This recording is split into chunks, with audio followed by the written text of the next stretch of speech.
Bom dia, pessoal. Sejam todos bem-vindos mais uma vez à casa do Senhor. Convido aos irmãos a se assentarem. Nós iremos dar início à nossa EBD, a nossa Escola Bíblica Dominical, para mais uma vez juntos compartilharmos conhecimento, aprendermos um pouquinho mais sobre a palavra do Senhor. Já de início, eu gostaria de fazer uma oração. Os irmãos podem permanecer sentados. Vamos entregar este momento nas mãos do Senhor, para que Ele possa vir a estar conosco durante todo o tempo e para que Ele também possa vir a falar aos nossos corações através dessa mensagem que nós vamos tratar aqui agora pela manhã. Então vamos curvar as nossas cabeças, vamos fechar os nossos olhos e falar com o Senhor. Senhor, nosso Deus e Pai, nós te agradecemos pela oportunidade dada a cada um de nós de estarmos aqui em Tua casa nesta manhã, para aprendermos de Ti, para compartilharmos conhecimento bíblico, para caminharmos juntos, seguindo o rumo ao Senhor. Que o Senhor possa vir a nos dar a compreensão necessária, a paciência necessária, para que nós possamos partilhar o conhecimento hoje, nessa manhã, e que principalmente, Pai, seja feita a vontade do Senhor sobre cada um de nós. É o que nós te pedimos e te agradecemos, em nome de Jesus. Amém. Meus irmãos, hoje pela manhã nós iremos pensar um pouquinho sobre um tema que, confesso, nunca tinha ouvido falar, mas meditando, as crianças. Crianças, com a tia Aninha, por favor, para suas salinhas. Então hoje a gente vai tratar de um tema que eu confesso que eu nunca tinha ouvido falar. Quando eu recebi esse tema do pastor Alberto, e ele me mandou uma mensagem, ele disse assim: irmão, você vai montar um estudo e compartilhar com os irmãos da igreja sobre enebriez. Quem aqui já ouviu falar sobre essa palavra enebriez? Enebriez. Ergue a mão aí, quem já ouviu falar. Perguntei para o pastor Alberto na hora: o que é isso, pastor Alberto? O que é enebriez? E aí, obviamente, eu fui procurar me inteirar sobre o assunto. Enebriez, meus irmãos, é embriagar-se, estar entorpecido. Essa palavra significa justamente isso, embriagar-se. E na minha mente já veio, né? Embriagar na Bíblia vai falar sobre a questão do álcool, né? Sobre a questão de bebida alcoólica. Né? Entorpecido, a gente pode pensar que nos dias de hoje tem muitas drogas aí que deixam a pessoa entorpecida, né? E aí, me aprofundando ainda mais nesse tema, nesse estudo, percebo que esse estudo ele vai ainda mais profundo. E ele, como a gente está tratando de pregação expositiva, né, que é o tema do livro que a gente está vendo, ele vai falar sobre a pregação de modo a entorpecer, de modo a deixar embriagado a pessoa, a fazer com que ela não enxergue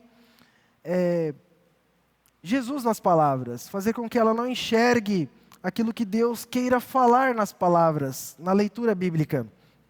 Basicamente, para ficar mais fácil para os irmãos, eu já citei um exemplo aqui do dia que eu fui abordado lá no Leblon pela igreja, uma igreja que fica ali do lado da Edson Center, e eles tentaram me vender a história de Deus Mãe, mas eu vou tratar sobre um outro tema agora aqui, para que vocês entendam um pouquinho melhor sobre isso.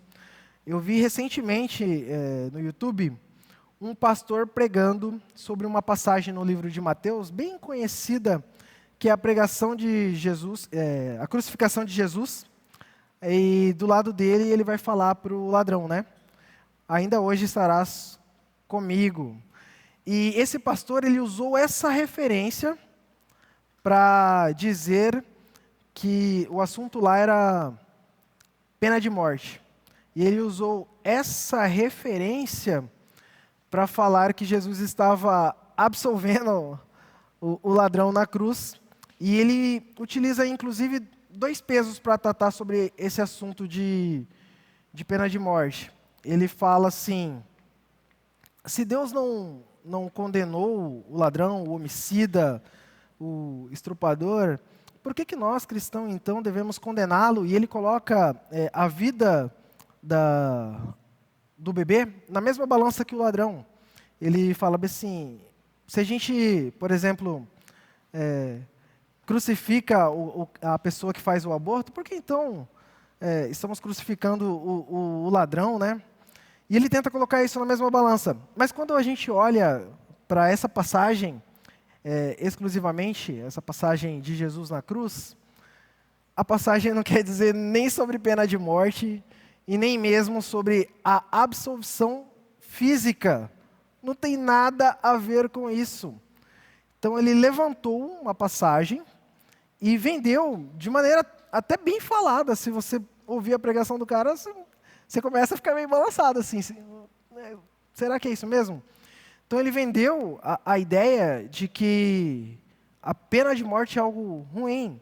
Eu sei que existe base bíblica onde, no livro Novo Testamento, onde vai falar que para a gente não pensar exclusivamente sobre esse assunto, né? Existe um versículo que fala sobre isso. Mas a questão é que nessa passagem não está falando sobre isso. Essa passagem fala sobre salvação espiritual. É um outro tipo de abordagem. É sobre salvar espiritualmente a pessoa. É sobre graça e não sobre pena de morte, sobre acusações. Não tem nada a ver. Então, pregação inebriante está muito relacionada à indução da palavra de Deus, a levar, a falar a pessoa, o pregador em si, a expor algo que está escondido em seu coração. É basicamente apagar a luz da mensagem de Deus e deixar florescer no coração as minhas vontades e não aquilo que Deus tem a falar para a gente através da palavra. Então, pregação inebriante está muito linkada a isso. Muito linkada a falar aquilo que está no coração, inclinado a falar aquilo que está no coração. Alguém tem um exemplo aqui que seja diferente desse que eu dei, para ajudar a gente a entender um pouquinho sobre pregação inebriante? Alguém tem e queira compartilhar? Não, ninguém tem? Então a gente pode se aprofundar um pouquinho sobre isso. Bom, a pregação inebriante, ela causa alguns sintomas em nós. Ela te deixa entorpecido, ela mexe com a sua consciência, ela te deixa anestesiada. Ela distorce, muitas vezes, a visão bíblica para que se molde aquilo que a gente queira falar aos nossos corações. Ela afasta o coração das pessoas de Deus. Esses são alguns dos sintomas da pregação inebriante. Bom, eu separei em 3 pontos, onde a gente vai tentar entender um pouquinho sobre isso. O primeiro ponto é a pregação errada, ela causa embriaguez. E para isso a gente vai ler a passagem de Isaías, capítulo 28, do versículo 7 até o versículo 8. São 2 versículos. Então, aquele irmão Isaías, capítulo 28, versículos 7 e versículo 8.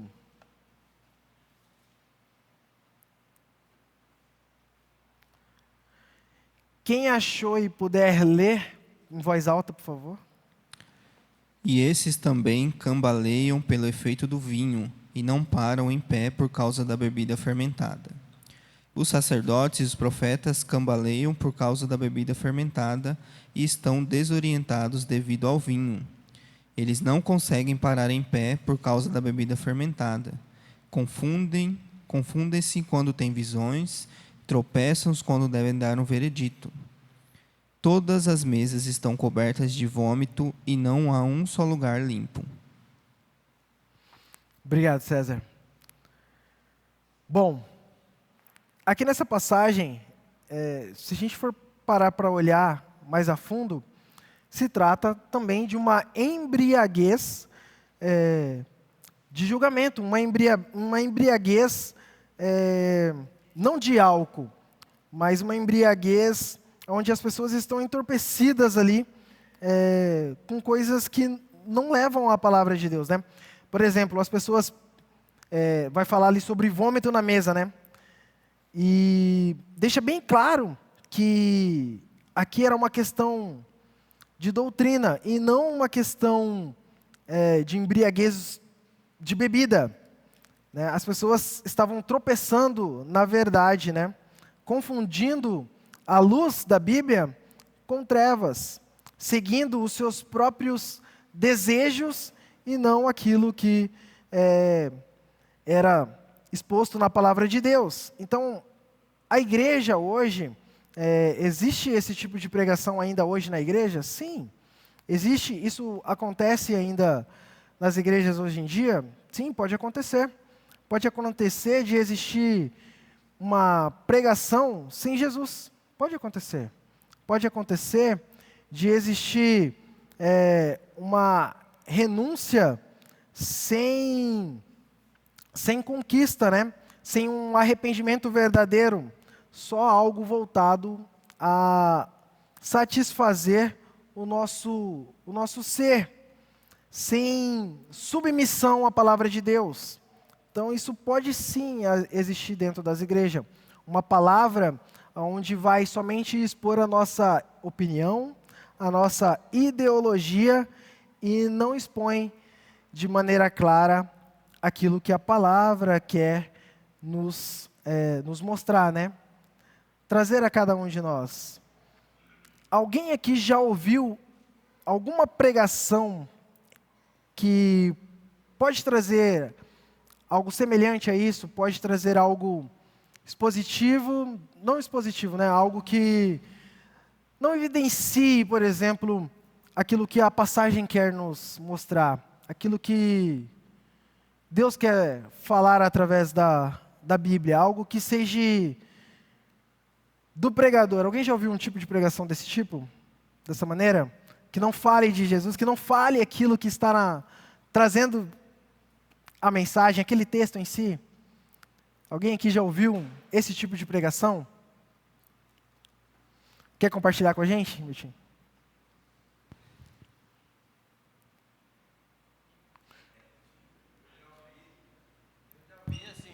Talvez eu não me lembre bem o tema nem o versículo, mas quando você ouve aquelas igrejas que falam muito sobre a prosperidade, né? Aí você ouve ou começa a ouvir e eles falam bem e você até fica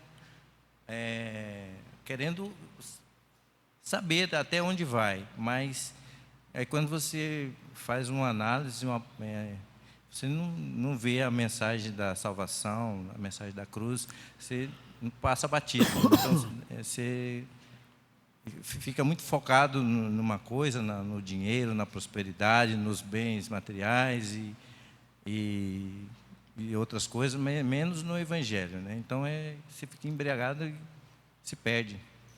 Sim.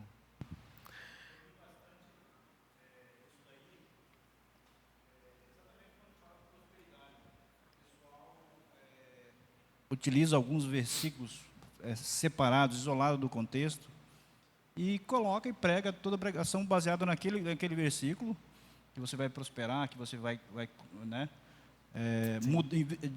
mudando totalmente a direção da palavra, o sentido da palavra, o objetivo final.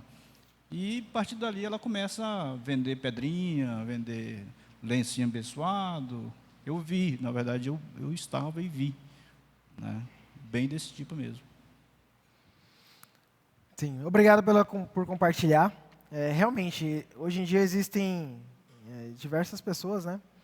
Diversos pregadores que utilizam a palavra como bengala, né? Como um poste para se escorar e apagam realmente, totalmente a luz, que é a principal funcionalidade ali do poste, né? Que é iluminar.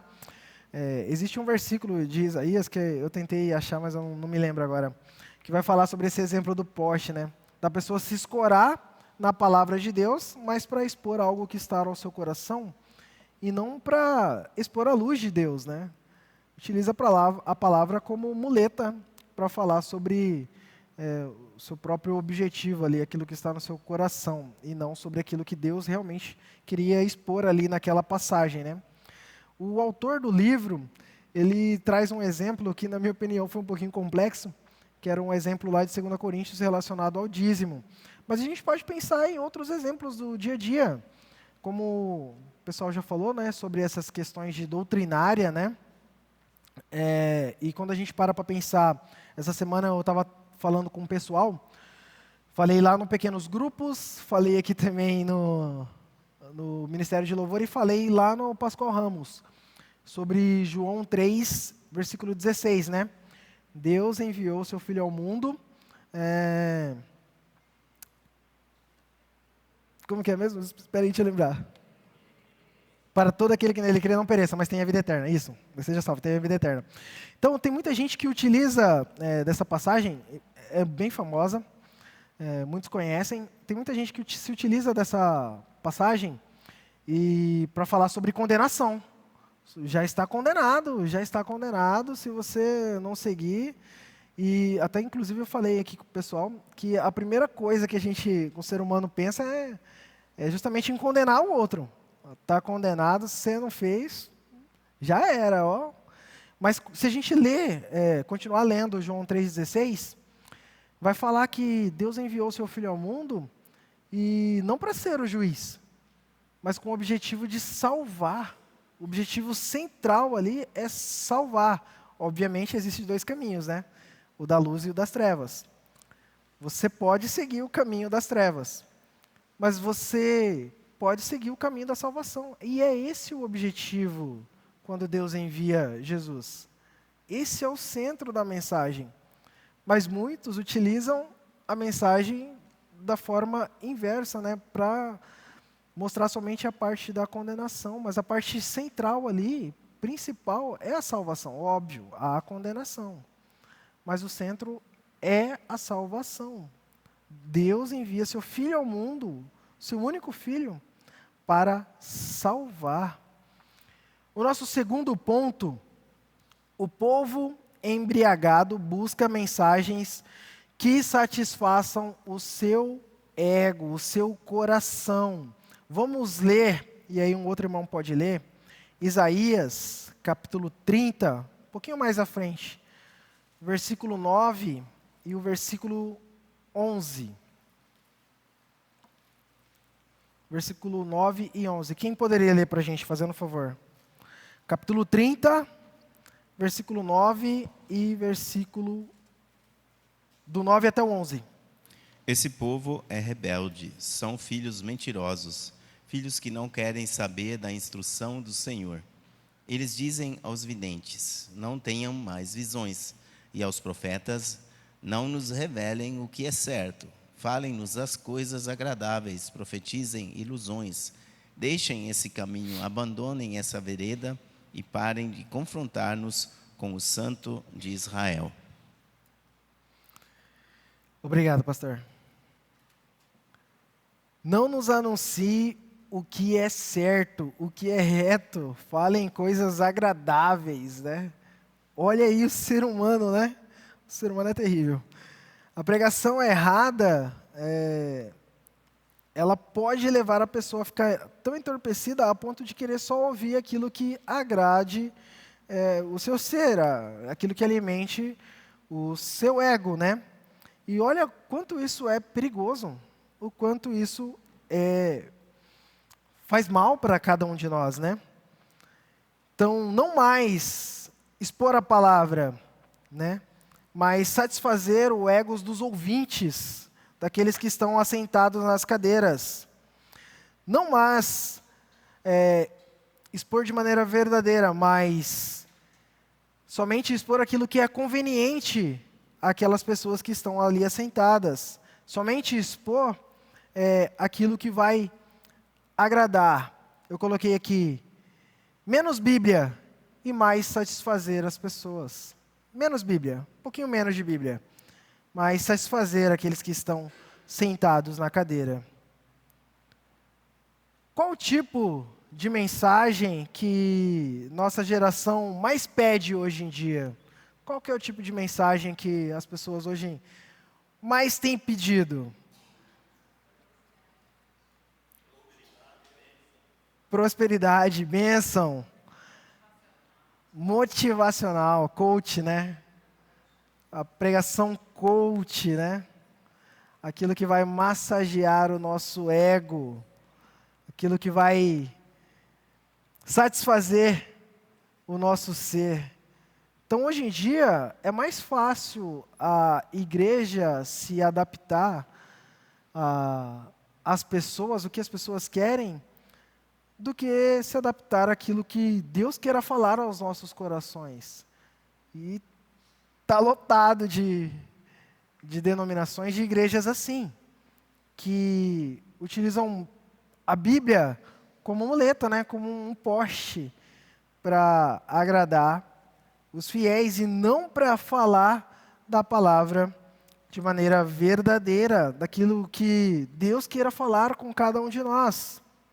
Uma igreja embriagada não quer pessoas, profetas, que despertem a palavra de Deus. Não, ela não quer. Se você for falar para uma outra denominação que já está entorpecido com uma questão doutrinária e pouca profundidade bíblica, ela não quer ouvir. É difícil, já está viciado, embriagado, né, naquilo, né? É difícil falar da palavra de Deus.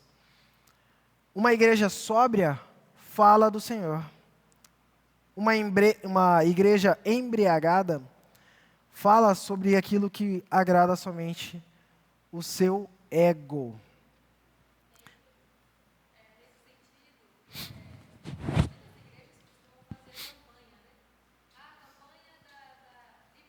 Sim. Libertação. Venha para tantos dias. Venha para tantos dias de campanha da libertação. Aí eu escuto muito a Rádio Nazareno, e aí um desses pregadores, desse pastor estava falando, olha, você que só participa de campanha da libertação, campanha da prosperidade, vocês tomam cuidado, viu? Porque o cristão verdadeiro, ele não participa somente de campanha, ele vem para ouvir a palavra, para estudar a palavra. Então, até ele estava chamando a atenção nesse sentido, né? Sim, muito bom. Eu acho que é mais ou menos por aí, né? Sim, com certeza. É mais conveniente eu ir só nas campanhas, né? Sim. Pura libertação, né? O ser humano ele é muito inclinado a isso, né? Se o agrada, é como... continuando no exemplo de João 3,16 lá, né? Que fala sobre essa questão da luz e da escuridão. Para aqueles que já estão acostumados com a escuridão, acender... Vamos supor que aqui é um quarto e está cheio de coisa bagunçada. Na escuridão você não vê. Você não vê o que está bagunçado. Então você já está acostumado a andar ali no meio daquela bagunça. Você já sabe onde está a sua cama. Já sabe onde estão as suas coisas. Então andar na escuridão realmente para aqueles que já estão embriagados, é cômodo. Mas quando isso é exposto à luz de Deus, quando isso é exposto à luz da palavra, e a luz acende, continuando na analogia do quarto, acende e toda aquela bagunça é exposta, fica constrangedor. Fica algo assim que você mexe com você. E você tem que organizar o seu quarto. Poxa, já pensou se alguém chega? Olha o jeito que está o meu quarto aqui. Todo bagunçado. No escuro ninguém vê. Mas aí, acendeu a luz e agora? Está tudo bagunçado, eu preciso arrumar. Isso vai levar um tempo? Vai levar um tempo. Não é do dia para a noite, né? É uma transição, né? Como a Bíblia mesmo fala, né? Vaso novo, né? Quebrar ali e reconstruir. Mas é preciso acontecer. É preciso que a gente possa dar esse passo seguindo a luz bíblica, a luz da palavra de Deus. Ela tem que ser a nossa luz. E não ser somente o poste onde nós vamos encostar ali. Mas deixa ela iluminar você. Deixa ela iluminar a sua vida. Esse é o nosso objetivo, né? Então é fácil sim, somente pegar uma parte que vai satisfazer o nosso ego, alimentar somente as nossas vontades e deixar de lado o que realmente precisa ser exposto à luz. Deixar com que a Bíblia haja de forma verdadeira. Terceiro e último ponto. Ô, Júlio, só Sim. contribuindo. Eu passei grande parte da minha vida acreditando que a salvação vinha do meu esforço, né? E fui treinado assim na igreja. Fui treinado, eu tinha que rezar tantos Ave Maria, tantos Pai Nosso, terço, uma parte ajoelhada, outra parte em pé, não podia sentar, levava beliscão se isso não fosse seguido rigorosamente, né? Então, era tudo a mesma Bíblia, a mesma palavra de Deus, só que desvirtuada.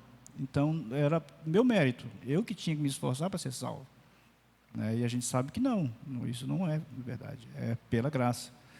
Então, a gente tem que cuidar dessas coisas. E, às vezes, isso nos dá um prazer de saber que, opa, vou me esforçar, eu resolvo esse problema aí, eu sou salvo, eu não preciso me entregar, não preciso... É só acender tantas velhinhas, ficar tanto tempo de joelho, né? Então, a gente tem que ver isso daí, né? Sim, com certeza. Terceiro ponto. Deus derruba toda a embriaguez e exalta a luz da palavra. Vamos ler, ainda continuando no livro de Isaías, né? Vamos ler Isaías, capítulo 5.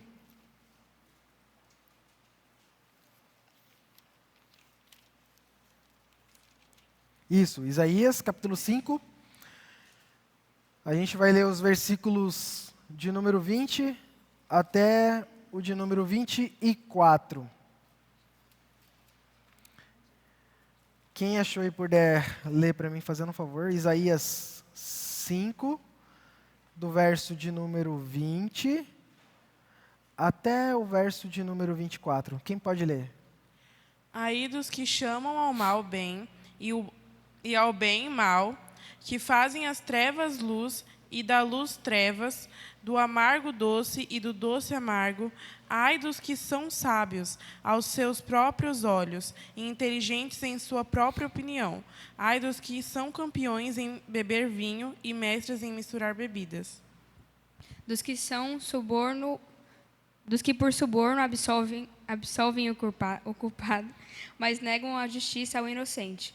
Por isso, assim como a palha é consumida pelo fogo e o restolho é devorado pelas chamas, assim também as suas raízes apodrecerão e as suas flores, como pó, serão levadas pelo vento.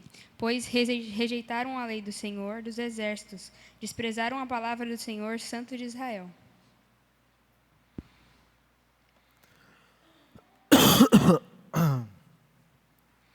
Bom, aqui a gente vê uma exposição bem clara sobre essa questão da luz, né? Do bem e do mal, né?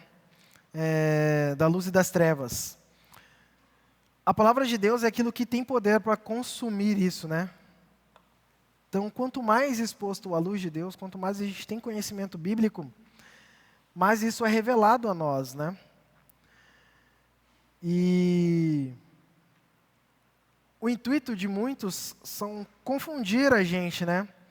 nos tornar embriagados em relação à palavra de Deus, falando de maneira espiritual. Mas Deus é aquele que tem poder para consumir essa palha, né? E assim, a raiz do mal, ela é cortada, né? Porque Deus é aquele que pode sim nos libertar dessa embriaguez. Deus expõe as mentiras, todas as mentiras que o mundo coloca em nossa frente, e até mesmo falando dessas questões doutrinárias, enfim, quando expostas e confrontadas biblicamente, elas caem por terra.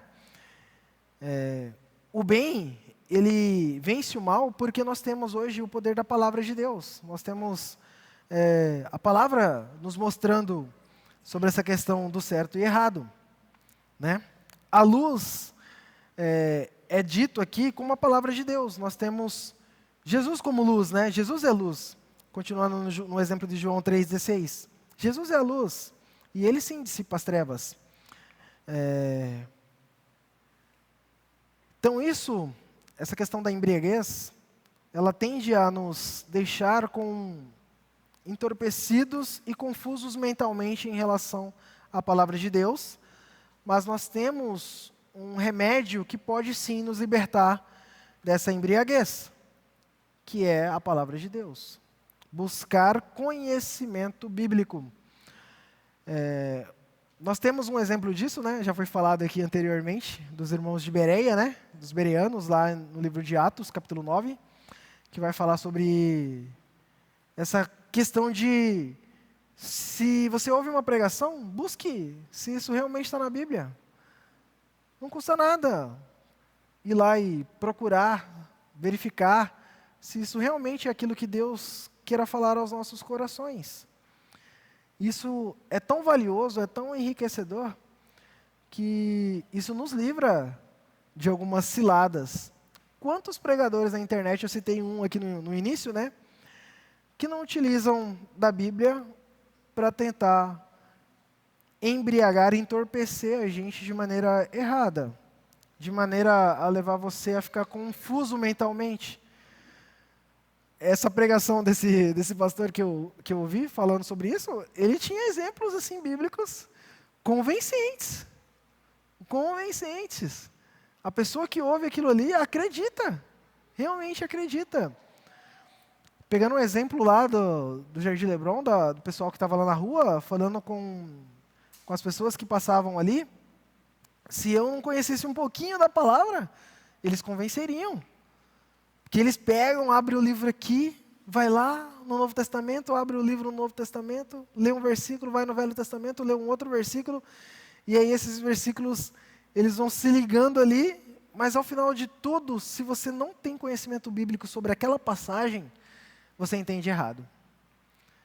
E eles conseguem te entorpecer e te deixar viciado em algo que não é verdadeiro, né? O que mantém um crente sóbrio? O que mantém a igreja de maneira sóbria a não ser entorpecida? O que então mantém um crente sóbrio e a igreja sóbria? Quem pode me responder? Oi? Palavra de Deus, Bíblia, conhecimento. É isso que mantém a igreja sóbria.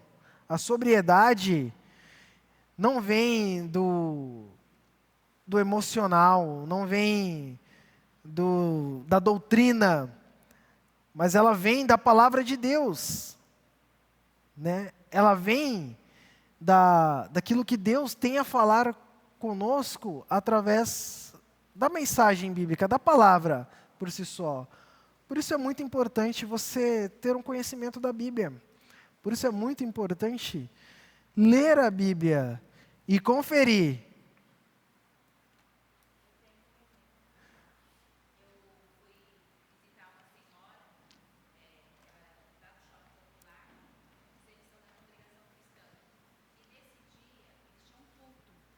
Eles tinham um culto lá.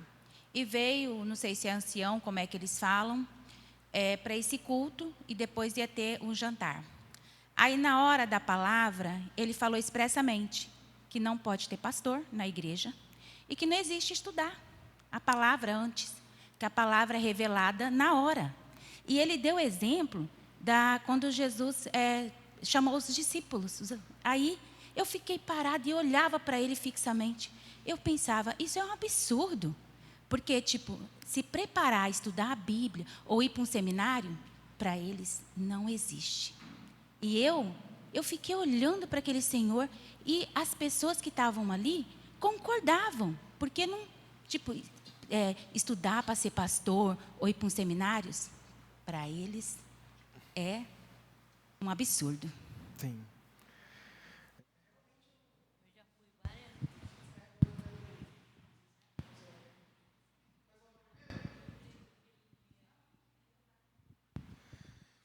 Mas realmente é um absurdo, porque se a gente for olhar para um exemplo, o maior exemplo que nós temos na Bíblia, né?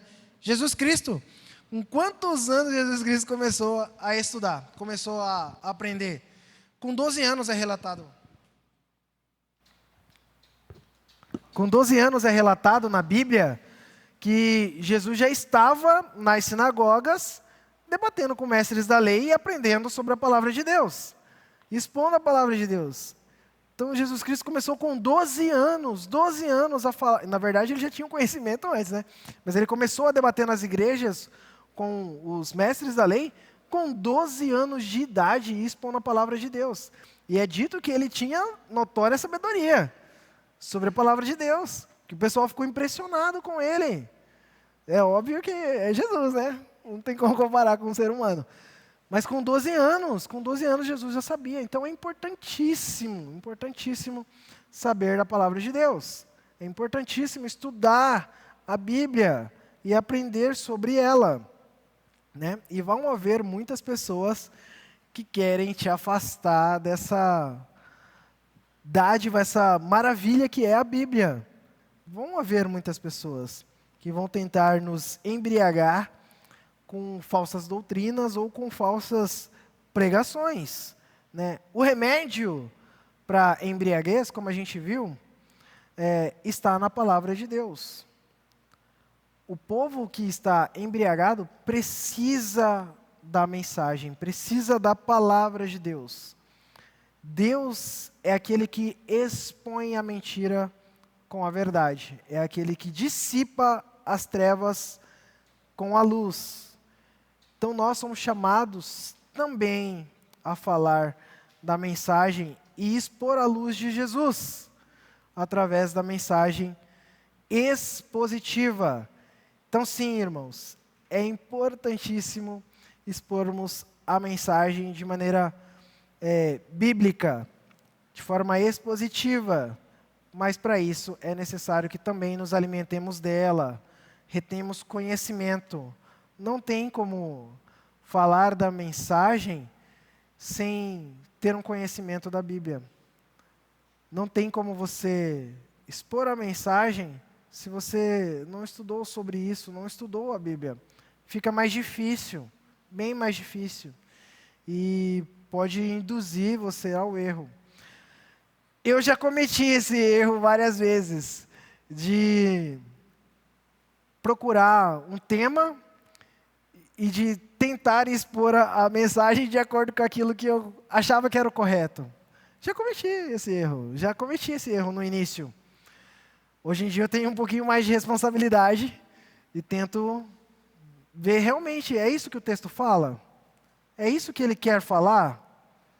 Será que é isso que ele tem para nós? Qual que é o centro dessa passagem? Qual que é o cerne, o versículo principal ali, o que ele quer dizer em relação a isso? É nisso que nós precisamos pensar um pouquinho. Esse capítulo, o que será que ele quer falar? É dessa maneira que temos que pensar. Olhar para as Escrituras e ouvir o que Deus tem a falar com a gente, não de maneira a induzir o que Deus vai falar, mas deixar Ele falar de maneira verdadeira, deixar a luz agir sobre nós, né?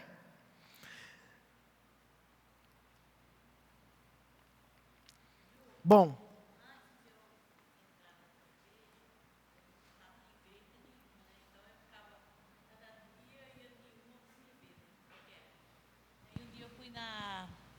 na igreja Sétimo Dia. Aí eu estava assistindo o culto lá, fui bem recebida, tudo. Sentei. Aí a palavra foi a coisa mais linda que eu tinha visto. Gostei do hino, tudo, mas aí quando termina de falar a palavra, aí começa a discussão. Virou aquela discussão, aquele senhor tudo chique lá, tudo brigando, não concordava, um não concordava com o outro. Aí eu fiquei com medo, falei, eu vou embora, isso aí é briga aqui.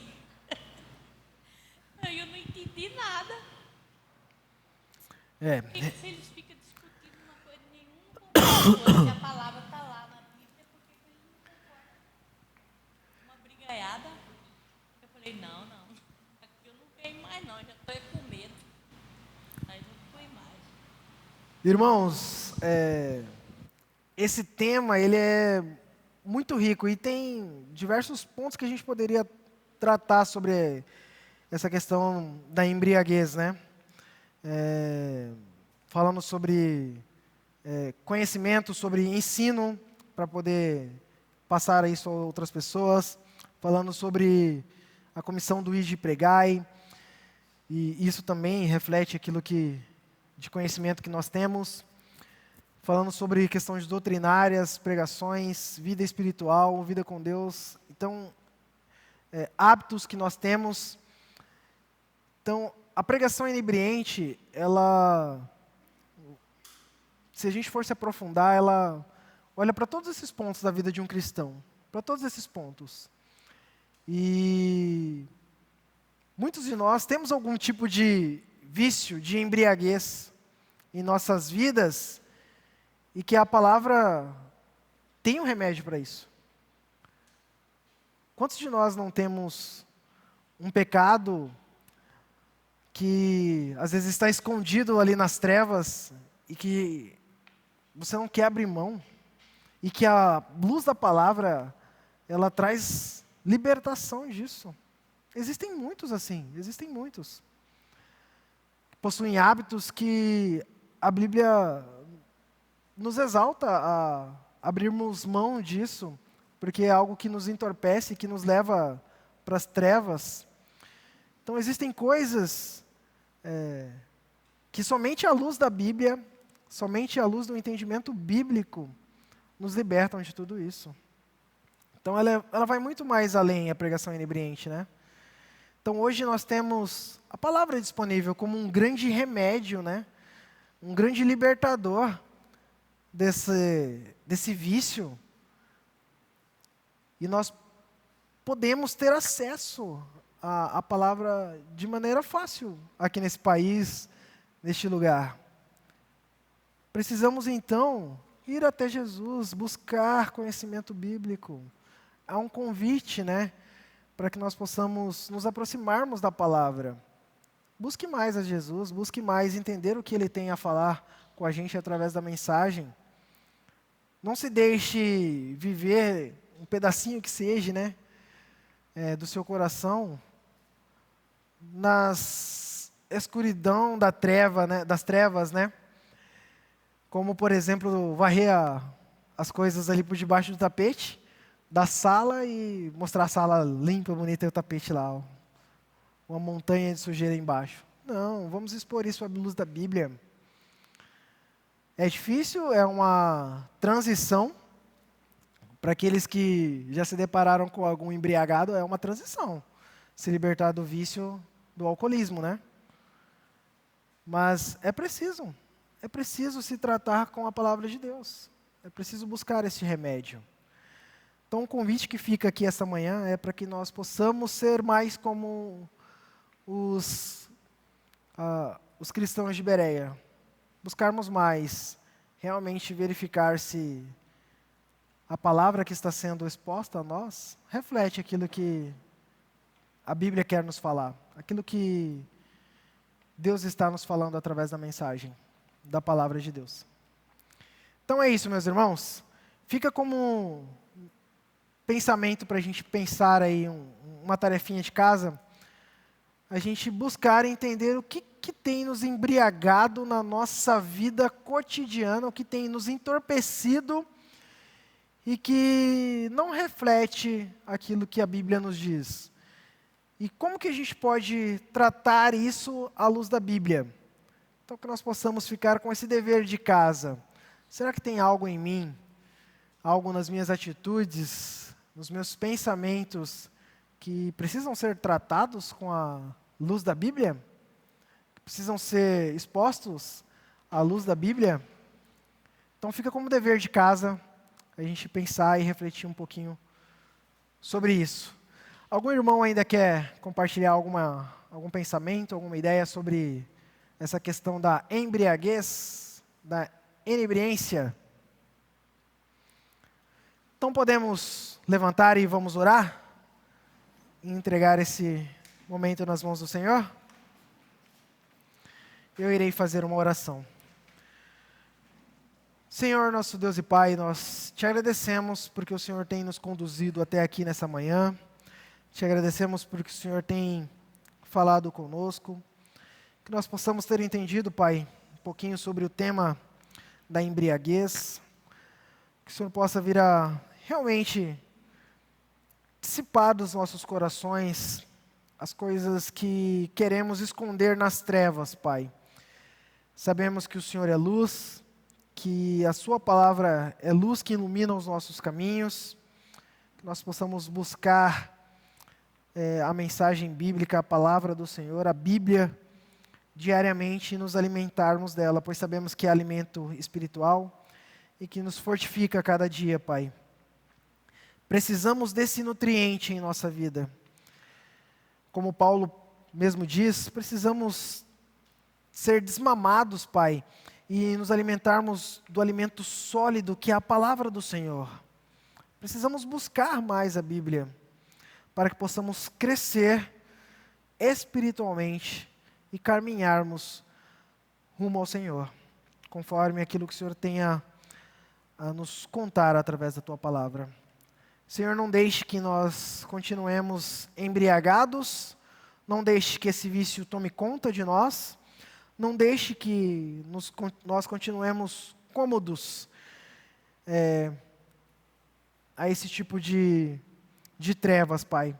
Mas que nós possamos ser encorajados a nos libertarmos desse vício através da Tua luz.